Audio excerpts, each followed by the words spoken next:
The Bullhearted Brand, Building Bullish Restaurant Brands That Charge Ahead of the Herd by Joseph Szala. Read by James Woodrich. Very forward. In 2010, I moved from Pennsylvania to Atlanta, Georgia. It was in the wake of the Great Recession, and I had resolved to make some significant changes in my life. The move was the biggest of those changes. While on the 11-hour drive with my life in tow, I had time to thoroughly evaluate just about every aspect of my life, from personal to professional. It was during this time that I solidified the next steps I'd take once I arrived at my new home. That uninterrupted time allowed me to fully consider the future of Vigor, the agency I had built for 7 years and recently watched crumble from an 8-person design studio to a one-man show. In my humbled yet optimistic state, I made some clear resolutions for what was next for Vigor.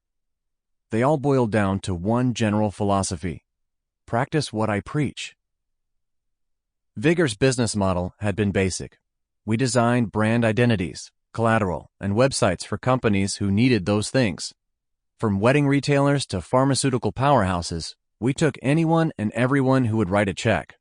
Not a bad idea in theory, but it posed some pretty big issues. The fact is, we stood for nothing, and we weren't able to foster expertise in any one direction. What's worse is, this approach was antithetical to what we advised our clients. We weren't practicing what we preached. That needed to change immediately.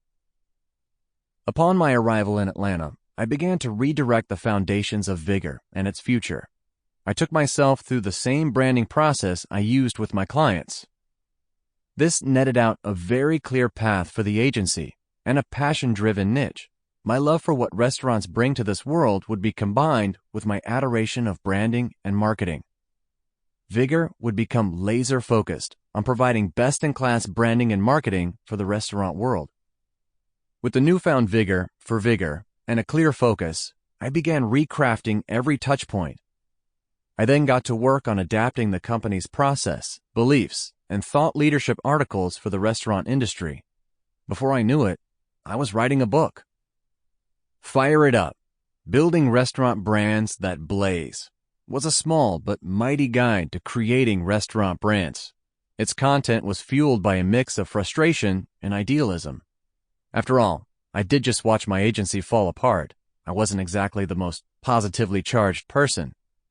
With Fire It Up, I sought to clear up prevalent misunderstandings with what branding is and what it can do, while equipping our clients with a foundation to engage in. Sample complete. Ready to continue?